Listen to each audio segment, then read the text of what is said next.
Halo semuanya, selamat pagi, siang, sore, malam. Balik lagi bersama gue, Safir, di Safir Bahas Cinema. Baiklah semuanya, hari ini gue ingin membahas seorang sutradara muda potensial, sutradara perempuan yang beberapa saat lalu berhasil mengguncang jagat sinema dunia dan berhasil meraih atensi, baik atensi positif maupun negatif dalam dua karya terakhir. Karya sebelumnya yaitu Nomadland yang dirilis pada tahun 2020 berhasil memenangkan piala Best Picture Oscar.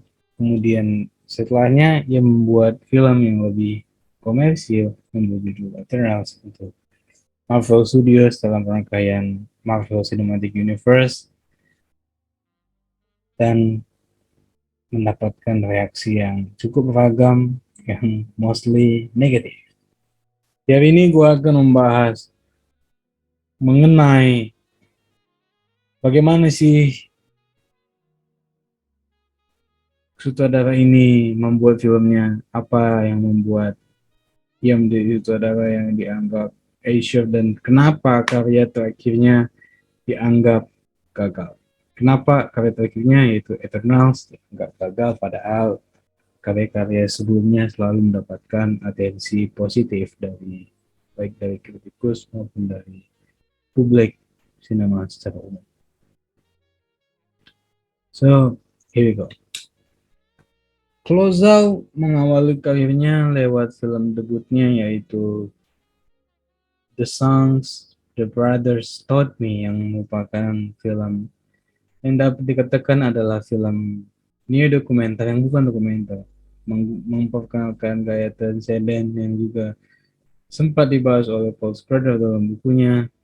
Film ini tidak berfokus pada narasi tetapi berfokus pada subjeknya dalam menggambarkan kehidupan subjeknya sehari-hari. Sebenarnya film ini dikenal unik karena ia menggambarkan realita dengan apa adanya dan dengan kasar, dan itulah salah satu kekuatan utama Clouzal dalam karya-karyanya yang akan terus digunakan oleh Clouzal dalam bercerita, dalam setidaknya hingga Nomadland yang mendapatkan atensi luar biasa dari banyak pihak. Tetapi sejak film pertamanya sendiri, Closer sudah mengandalkan gaya dokumenter yang digabungkan dengan fiksi, tetapi penggunaan aktor non profesional di sini banyak memberikan kesan kalau film ini terlihat natural dan tidak banyak polesan-polesan kecuali pada sinematografinya yang sangat banyak mengambil tema mengenai natural, mengenai alam, banyak memakai lanskap-lanskap alam. Dalam hal ini adalah dalam padang savana yang luas, itulah yang digunakan Clouzal sejak awal. Kemudian dia juga sering bermain dengan natural light yang juga adalah salah satu tipikal utama Clouzal. Tetapi yang ingin gue tekanin di sini adalah kekuatan utama Clouzal sejak awal adalah ketika ia membuat unsur humanisme yang kuat di dalam filmnya, kemudian menggunakan gaya neo dokumenter yang bukan dokumenter tapi dokumenter fiction, tetapi menggunakan aktor-aktor non profesional yang membuat filmnya tampak otentik sebagai suatu sajian humanis tentang manusia. Gaya ini banyak dipakai oleh sutradara-sutradara lain, misalnya seperti Abbas Kiarostami, Terrence Malick dalam beberapa sisi. Kemudian, mostly Abbas Kiarostami menggunakan gaya ini dalam film-filmnya. Di dalam filmnya Abbas Kiarostami terkadang fiksi dan realita tidak terlalu kelihatan, dan hal itu juga terjadi pada film-filmnya Kozao. Dan di film pertamanya kebeluhan antara reality dan fiksi ini terkadang masih blur walaupun dalam tahap yang lebih ringan apabila dibandingkan dengan film-filmnya Kozao. Masih kan oke, gue membuat karya fiksi tetapi gue menggunakan style dokumenter. masih kelihatan seperti fiksi, walaupun unsur humanisme yang lekat membuat karya awal Closeout ini adalah sebuah karya transenden yang cukup memikat dari baik itu dari kontennya maupun gaya penyampaiannya. Di karya selanjutnya Closeout yaitu The Rider yang juga dapat disebut sebagai karya terbaiknya Closeout hingga saat ini. Ia masih menggunakan gaya neodokumenter yang menggabungkan dokumenter dengan fiksi. Tapi kali ini ada kematangan cara bertutur yang lebih baik dibandingkan dengan film film sebelumnya, dan terutama perbaikan itu adalah ketika ia membuat sesuatu yang lebih fokus terhadap subjeknya dan ia mengecilkan lingkupnya, memfokuskan lingkupnya, membuat penonton semakin dekat dengan subjek yang ingin diceritakan olehnya. Dan hal itu berhasil ketika penonton benar-benar menaruh simpati kepada karakter yang dibahas oleh Closeout di film keduanya ini. Gue mengatakan ini adalah karya terbaik Closeout karena tingkat personality film ini terasa begitu matang. Dan lagi-lagi gue menemukan film ini banyak mengambil inspirasi dari berbagai sutradara transenden. Walaupun tidak banyak, gue menangkap kalau film ini terinfluence dari filmnya Robert Bresson yang berjudul Officer Balthazar. Juga membahas tentang hubungan manusia dengan hewan, dengan persahabatan dengan manusia. Apabila dibandingkan dengan filmnya Steven Spielberg yang juga mengambil tema yang sama, The War Horse, The Rider masih lebih down to earth dibandingkan filmnya Spielberg. Film Spielberg masih terasa sebagai blockbuster epic war yang terkadang masih belum terlalu fokus terhadap subjeknya, tetapi apa yang ditawarkan oleh Closeout di The Rider jauh lebih menyentuh, jauh lebih tenang, dan mungkin lebih mendekati kepada karyanya Bresson yang dirilis jauh sebelum filmnya. Lagi-lagi kedekatan subjek, gaya neo-dokumenter yang mendekati kenyataan, dan pembahasan tentang unsur humanisme yang kuat adalah masih kekuatan utama Closeout sebagai seorang lanskap natural dengan pencahayaan natural yang juga ditangkap lewat kameranya.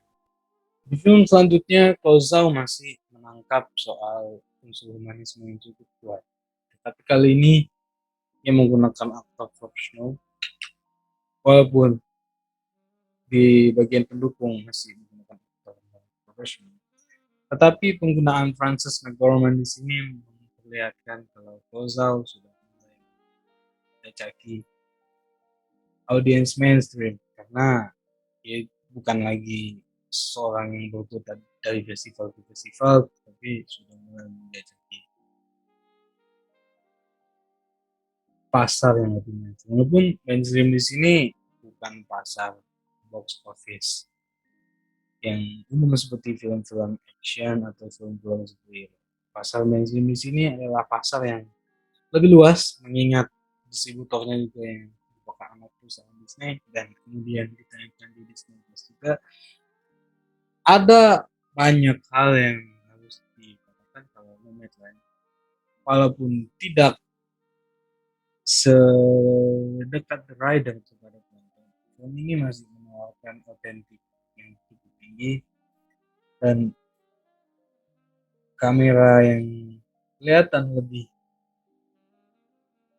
cantik dari sisi sinematografi, kemudian performa instrumen yang masih profesional, masih terlihat otentik sebagai seorang manusia yang dekat dengan penontonnya, membuat Nomadland masihlah sebagai karya epic. Walaupun dari sini kita lihat kalau Closeout sudah mulai ingin meninggalkan gaya lamanya, yaitu sebagai seorang sutradara yang menangkap neo dokumenter yang dihubungkan dengan fiksi.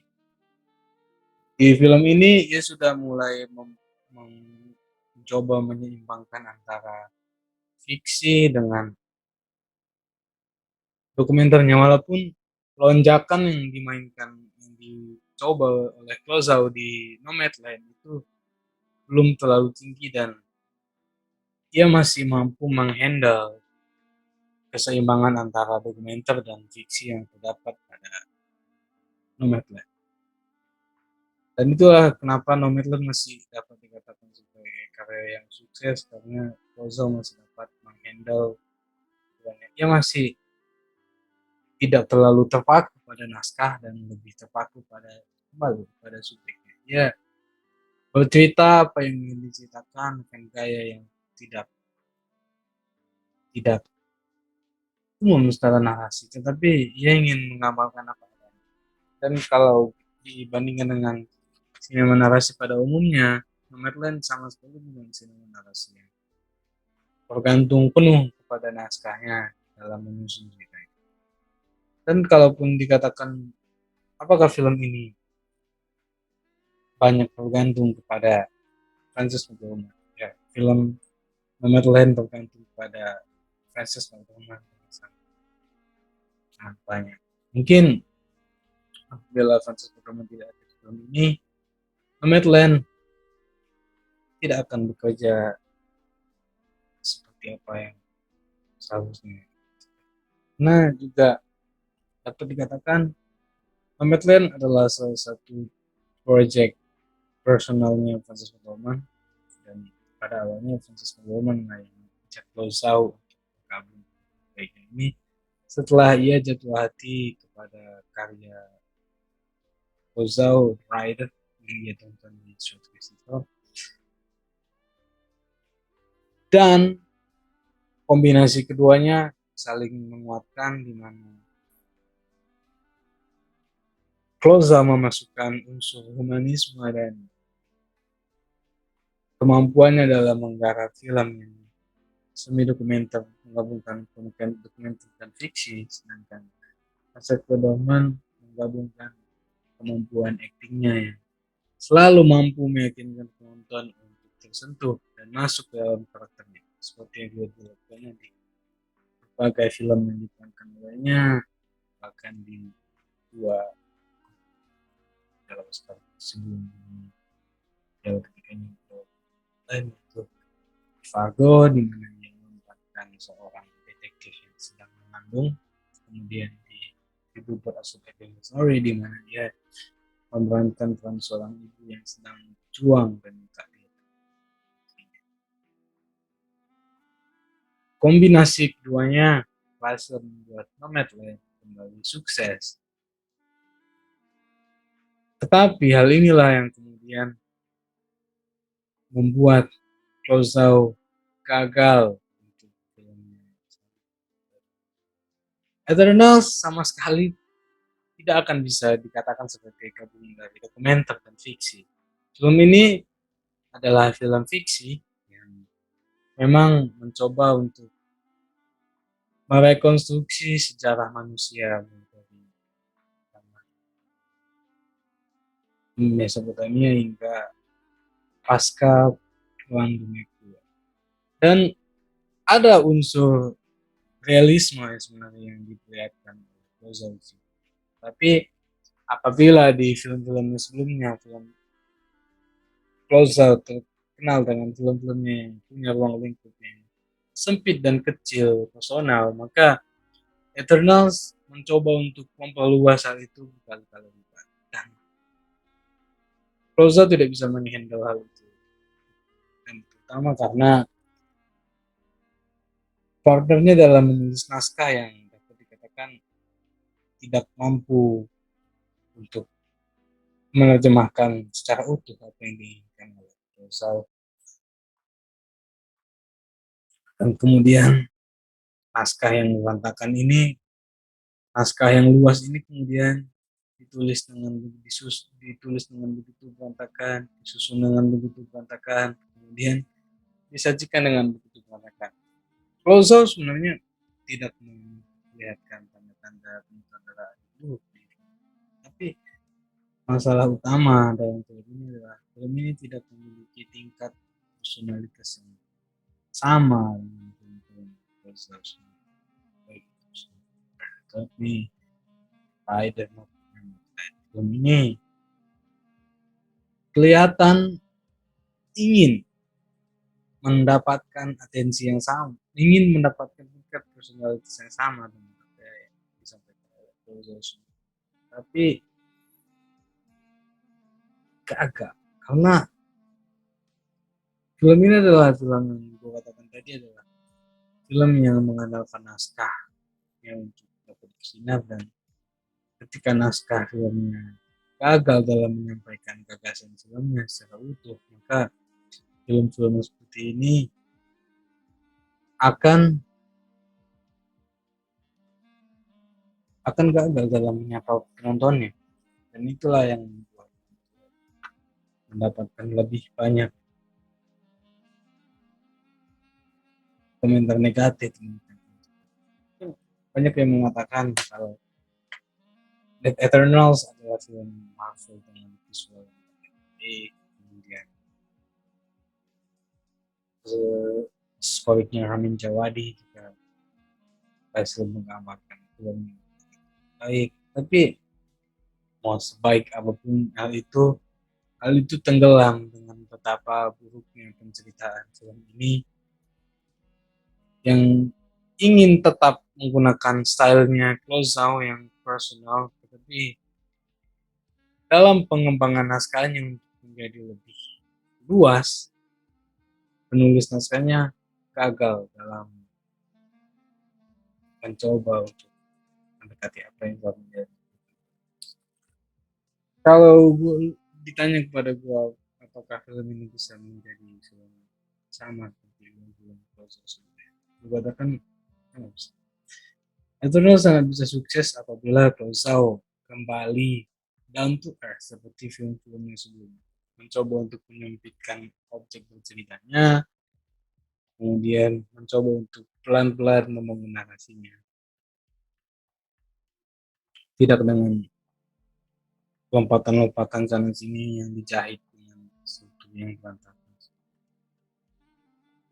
Harusnya ia mampu memilih satu dua topik yang dibahas di filmnya, yang membuat filmnya kembali sebagai dokumentasi fiksi jalan umat manusia, karena sebenarnya tema Eternals ini sangat banyak ya yang dibilang dokumen filmnya Lozo sebelumnya itu tema tentang manusia, ada penggabungan antara dokumenter dengan fiksi, dan itu juga di sini karena kita melihat dari zaman Mesopotamia, kemudian zaman-zaman lainnya, itu kan adalah tentang manusia dan perkembangan manusia yang sebenarnya mampu disusun secara dokumenter oleh Clouzao.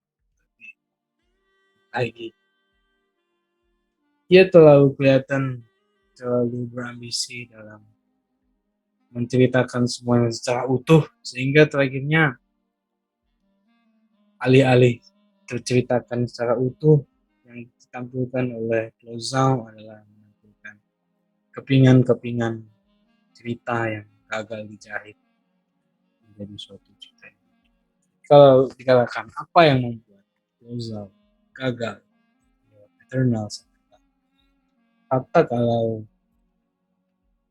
Eternals memiliki cerita yang terlalu luas untuk Clouzao, kemudian partnernya dalam menulis naskah tidak terlalu mampu menerjemahkan apa yang ada di kepala Clouzao. Isi awalnya Clouzao tidak mampu diterjemahkan dengan baik oleh partner Clouzao dalam menulis naskah. Apa yang bisa dilakukan untuk memperbaiki Eternals?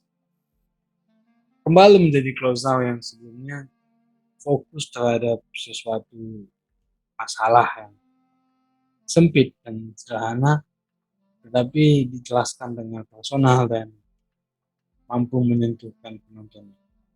Kalau di sini mungkin kita dapat mengambil salah satu karakter, yaitu karakter utamanya Cersei.